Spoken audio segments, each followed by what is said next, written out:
जय हिंद साथियों, स्वागत है आप सबका साहित्य शिखर क्लासेस के यूट्यूब चैनल पर। आज इस वीडियो में हम बात करने वाले हैं जो नवंबर में जो संस्कृत शिक्षा विभाग की जो वैकेंसी भर्ती एग्जाम होने वाला है और दिसंबर में वरिष्ठ अध्यापक का जो एग्जाम होने वाला है उसके बारे में। देखो, आप लोगों के हर वीडियो के नीचे कमेंट आ रहे हैं कि सर संस्कृत शिक्षा विभाग की भर्ती को लेके हमारे मन में बहुत सारी चिंताएं हैं, तो आप उनके बारे में वीडियो के माध्यम से बात कर लीजिए। क्या एक तो रणनीति के बारे में, अब एग्जाम आने वाला है तो किन बातों का ध्यान रखना जरूरी है, और भी बहुत सारे से आपके डाउट थे। तो इस वीडियो में आज बात करेंगे कि ऐसी कुछ बातें, ऐसी इंपॉर्टेंट बातें हैं जिनको ध्यान में रखना बहुत ज़रूरी है। अगर आप सिलेक्शन चाहते हैं, अगर आप चाहते हैं कि आपका चयन हो इस संस्कृत शिक्षा विभाग की भर्ती में और दिसंबर वाली वरिष्ठ अध्यापक में, तो आपको इन बातों का जरूर ध्यान रखना जरूरी है। और बाकी आपके जैसे स्कूल व्याख्याता की रणनीति को लेकर मैं पहले वीडियो बना चुका हूँ संस्कृत शिक्षा विभाग की भर्ती को लेकर कि आगामी जो है लगभग 2 महीने 3 महीने में हमें क्या रणनीति रखनी है, उसके बारे में बात कर चुका हूँ। लेकिन फिर भी आप चाहते हैं कि सर हमें कहाँ से कितने प्रश्न आते हैं और किस प्रकार पेपर सॉल्व करना चाहिए, इस प्रकार बहुत सारे से डाउट होते हैं, तो उनके बारे में बात करिए। तो अगले वीडियो में उनके माध्यम से अगले वीडियो में उन पर भी बात कर लेंगे, ठीक है। आज इस वीडियो में बात करने वाले हैं कि क्या क्या ऐसी बातें हैं जिन्हें ध्यान में रखकर हम इसी संस्कृत शिक्षा विभाग की जो भर्ती है और वरिष्ठ अध्यापक सिलेक्शन ले सकते हैं। सबसे मुख्य बात यह है कि कोई भी अभ्यर्थी जो सीरियस है, जो गंभीर रूप से तैयारी कर रहा है और वो चाहता है कि सर मेरा इसमें सिलेक्शन हो, तो ये एक बात याद रख लेना, आपने रिवीजन कर लिया होगा, एक बार 2 बार रिवीजन हो चुका होगा। अब जैसे जो स्कूल व्याख्याता ही कर रहा है नवंबर में जिसका एग्ज़ाम है, वह अब बिल्कुल भी कोई नया कंटेंट शामिल ना करे। ये सबसे मुख्य बात है, संजीवनी बूटी वाली बात है, ये मान के चलें, ये आपकी सफलता का प्राण है। अगर आपने अब नया कंटेंट शामिल कर लिया, करंट अफेयर्स के और ऑब्जेक्टिव के अलावा नई कंटेंट, नया कोई भी चीज़ शामिल नहीं करनी है, ठीक है। क्योंकि आपके पास जैसे मान लो, और ज़्यादा से ज़्यादा अगर आपको लग रहा है कि सर हमारा कोर्स कंप्लीट नहीं हुआ है या कुछ चीज़ें ऐसी अब बाकी रह गई, वो हम करना चाहते हैं या नई बुक लेके आए वो पढ़नी है, तो लास्ट अगर मैं बात करूँ तो 15 अक्टूबर के बाद कोई भी नई कंटेंट, नई बुक कुछ भी शामिल नहीं करना है। 15 अक्टूबर तक जो पढ़ना है आपको वो पढ़ लीजिए। 15 अक्टूबर से और 15 नवंबर तक रिवीजन और ऑब्जेक्टिव, रिवीजन और ऑब्जेक्टिव, रिवीजन और ऑब्जेक्टिव, इसके अलावा कुछ नहीं होगा बस, ठीक है। सफलता का सबसे बड़ा सूत्र यही है। ये चीज़ मैंने भी फॉलो की है और ये चीज़ आप भी फॉलो करके देखें। नए कंटेंट शामिल करोगे और रिवीजन नहीं कर पाओगे तो उसको नए कंटेंट जो पढ़ रहे हैं, नए कंटेंट आपने जो भी शामिल किया ना, तो उसका कोई मतलब निकलने वाला है।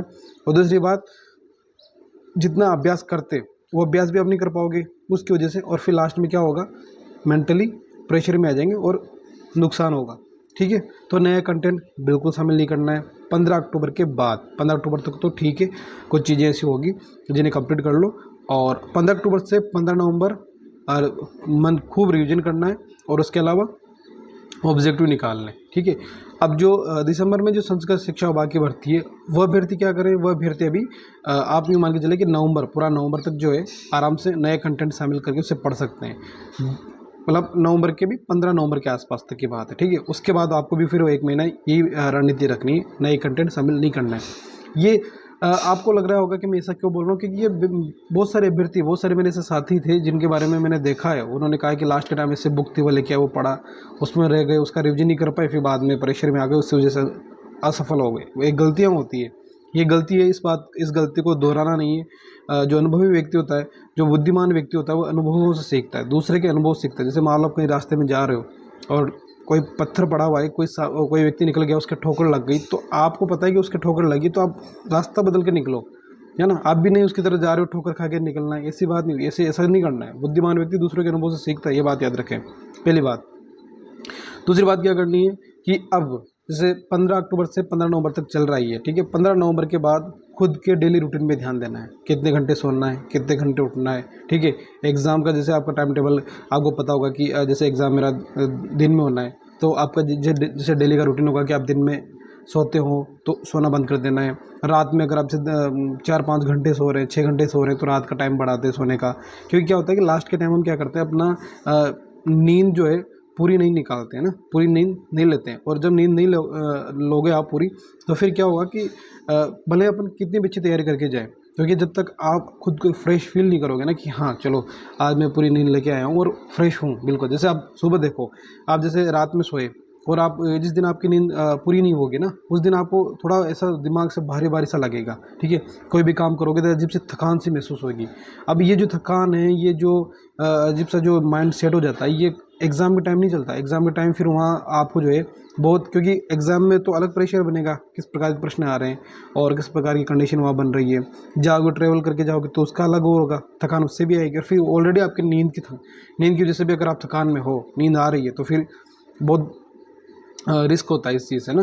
तो ये क्या है, अब एक दिन में सोचे ना हम कि एक दिन में सब कुछ बदल लेंगे, तो एक दिन में नहीं बदलेगा। ठीक है, आपको क्या करना पड़ेगा, लगभग 8 से 10 दिन पहले ये चीज़ें धीरे धीरे डेली रूटीन में शामिल करनी पड़ेगी, क्योंकि हमारी जो बॉडी होती है ना वो धीरे धीरे उन चीज़ों को फिर मतलब समझ जाती है कि ठीक है अब इस तरह चल रहा है तो उस तरह होगा। जैसे मान लो आप शुरुआत में जो भी काम करोगे किया होगा आपने, जैसे शुरुआत में आप अगर आप जैसे 8 घंटे सो रहे थे, फिर आपने जैसे जैसे कम किया होगा 6 घंटे, तो एक दिन में नहीं हुआ होगा ना, बहुत परेशानी आई होगी 10-5 दिन। फिर उसके बाद धीरे धीरे वो हो गया कि आपका 6 घंटे सो रहे, तब भी आप ऐसे लगता है कि हाँ पूरी नींद जो मुझे लेनी थी वो मैं ले चुका हूँ, ये वाली बात होती है। तो ऐसा ही करना है। ठीक है, लास्ट के 15 नवंबर के बाद स्कूल व्याख्याता के लिए बोल रहा हूँ, और ऐसी बात 15-10 दिन के पहले वरिष्ठ अध्यापकों को भी ध्यान रखनी, संस्कृत शिक्षा विभाग वालों को। अब जैसे कि मान लो तीसरी बात करें कि अभी जैसे मान लो आपने कहीं टेस्ट सीरीज ज्वाइन कर रखी हो, है ना, तो टेस्ट सीरीज जरूर देने जाएं, लेकिन टेस्ट सीरीज देने के साथ साथ खुद को टेस्ट सीरीज से केवल ये देखें कि मैं कितने प्रश्न कितने टाइम पे कर पा रहा हूँ, ये चीज़ देखने जाएं। ये चीज़ ना देखें कि मेरी रैंक कितनी आ रही है। आपकी रैंक जो जितनी भी आ रही हो उस चीज़ को लेके बिल्कुल भी खुद को तनाव में लेके नहीं आना है, क्योंकि टेस्ट सीरीज वाला जो टेस्ट सीरीज है उससे आपका सिलेक्शन नहीं हो रहा। ठीक है, सिलेक्शन होगा जो RPSC जो आपका एग्ज़ाम लेगी उससे। ठीक है, तो वहाँ कितने प्रश्न कर रहे हैं, कितने वहाँ नहीं आ रहे, वो सबसे इंपॉर्टेंट बात होती है। हम क्या करते हैं, हमने टेस्ट सीरीज तो ज्वाइन कर ली, टेस्ट सीरीज टेस्ट देख के आ रहे हैं, हम देखते हैं कि 100 बच्चे हैं, उसमें हमारी रैंक आ रही है 98, 90, 85। फिर देखते हैं डिप्रेशन में कि यही मेरी कंडीशन है, वहाँ एग्ज़ाम में क्या होगा। तो पेपर जो वहाँ आएगा वो RPSC बनाएगी, ये टेस्ट सीरीज से सिलेक्शन नहीं हो रहा। आपको ये देखना है कि मैं 1 घंटे में 1-1.5 घंटे उस टाइम पीरियड में कितने प्रश्न कर पा रहा हूँ, कितने सोच के मैं सही कर पा रहा हूँ, और किस प्रकार, क्योंकि हम क्या करते हैं पेपर अटैम्प्ट करते हैं तो बहुत सारी गलतियाँ पेपर टाइम पे नहीं कर पाते हैं, पेपर में आंसर टिक कर लेते हैं, इधर जो गोले भरने होते हैं वहाँ गलती कर देते हैं। तो ये चीज़ें मैनेज करनी होती है। टेस्ट सीरीज का मुख्य उद्देश्य क्या होता है, टाइम मैनेजमेंट और एक तनाव का प्रबंधन, और एक किस प्रकार कितने समय में कितने क्वेश्चन करने हैं, किस प्रकार स्पीड रखनी है, वो चीज़ें मैनेज करना टेस्ट सीरीज का मुख्य उद्देश्य होता है। न कि ये आंकना कि आपका सिलेक्शन होगा नहीं होगा। ये ज़रूर देखना होता है कि किस विषय पर आपकी अच्छी पकड़ होती जा रही है, किस विषय पर आपकी अच्छी पकड़ नहीं है। ठीक है, तो टेस्ट सीरीज ज्वाइन कर रखी होगी आपने, और नहीं भी कर रखी है तो फिर ओल्ड क्वेश्चन निकाल लें, और कर रखी है तो फिर इस चीज़ को ध्यान रखें कि उन चीज़ को लेकर तनाव में नहीं आना है।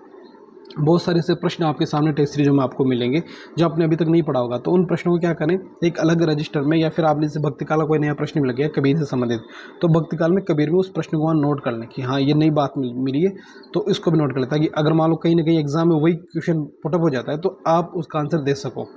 ये चीज़ होनी चाहिए ना, सकारात्मक रहे हम, क्योंकि एग्ज़ाम जो होगा ना, एग्ज़ाम हॉल में जहाँ हम जो पेपर करेंगे 2 घंटे 3 घंटे का, वही आपको सिलेक्शन देगा। टेस्ट सीरीज में अगर आप फर्स्ट रैंक आ रही है ना, तब भी एक श्योर नहीं है कि आपका सिलेक्शन हो ही जाएगा, और 100 में से 100 वाली रैंक आ रही है तब ये ना सोचे कि आपका सिलेक्शन नहीं होगा।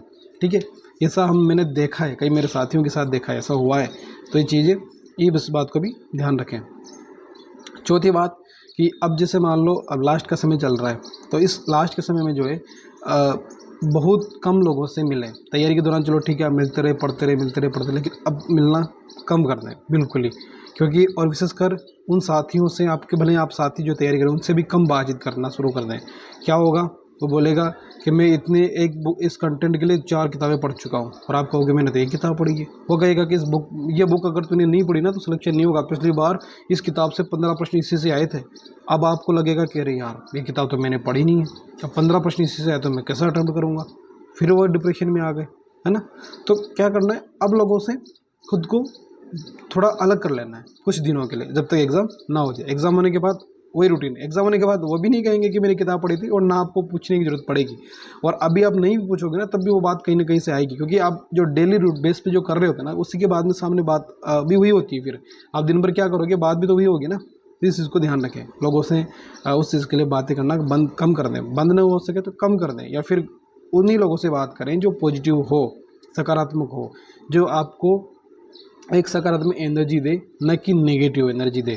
ठीक है, लास्ट टाइम किसी से नकारात्मक बातें ग्रहण कर ली ना, तो वह एक मतलब आपके दिमाग में घूमेगी और कहीं ना कहीं वो आपको इफेक्ट करेगी। ठीक है, ये बात ध्यान रखें। और 5वीं और आखिरी बात, अभी ये जो समय है लगभग 1 महीने का, 1.5 महीने का, 1.25 महीने का, और विशेषकर शिक्षा विभाग वालों को, सेकेंड ग्रेड के लिए तो अभी काफ़ी समय है ना, क्योंकि दिसंबर में एग्ज़ाम है, उनके लिए लगभग 3-4 महीने के आसपास समय। इस समय में क्या करना है आपको कि फर्स्ट ग्रेड वाले तो जो मैंने बताया कि टेस्ट सीरीज, रिवीजन और नए कंटेंट शामिल नहीं करना, और टाइम का मैनेजमेंट, इन चीज़ों पर ध्यान रखनी है।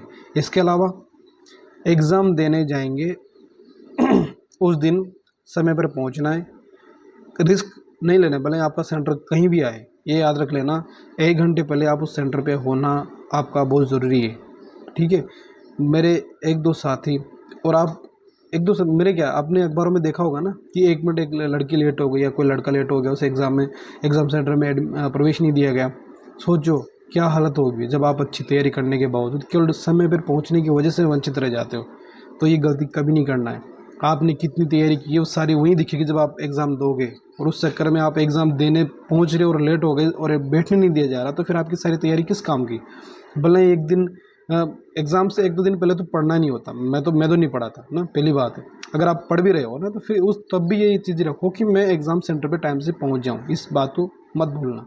ठीक है, ये वरिष्ठ अध्यापक भी ध्यान रखें। ये बेसिक बातें थी, इन बातों को आप अभी से शामिल कर लें और इस हिसाब से खुद को मेंटेन कर लें। बाकी अब क्या संस्कृत शिक्षा और बाकी जो दोनों भर्तियां हैं वरिष्ठ अध्यापक, स्कूल व्याख्याता को लेके, अब किस टॉपिक पे बात करें और किस पे नहीं, इस पर आप कमेंट करें, उसी के अकॉर्डिंग मैं वीडियो बनाऊंगा, उसी के अकॉर्डिंग हम बात कर लेंगे। बाकी एग्ज़ाम से पहले, जैसे कि आप वरिष्ठ अध्यापक का स्कूल व्याख्याता का एग्ज़ाम होगा, जैसे नवंबर में आपका एग्ज़ाम है स्कूल व्याख्याता वाला होगा, तो उसके ऊपर भी एक वीडियो बनाएंगे और वीडियो के माध्यम से बात करेंगे। ठीक है, कि पेपर कैसे सोल्व करना है ना, और किन किन बातों का ध्यान रखना है, क्योंकि नेगेटिव मार्किंग होगी। ठीक है, तो उस पर बात करेंगे और वरिष्ठ अध्यापक के लिए भी वो वीडियो यूज़फुल रहेगा। ठीक है, तो मिलते हैं अगले वीडियो में। कोई भी डाउट हो, कोई भी आपके मन में जिज्ञासा हो तो कमेंट करें, बात कर लेंगे। मिलते हैं नेक्स्ट वीडियो में। जय हिंद, जय भारत।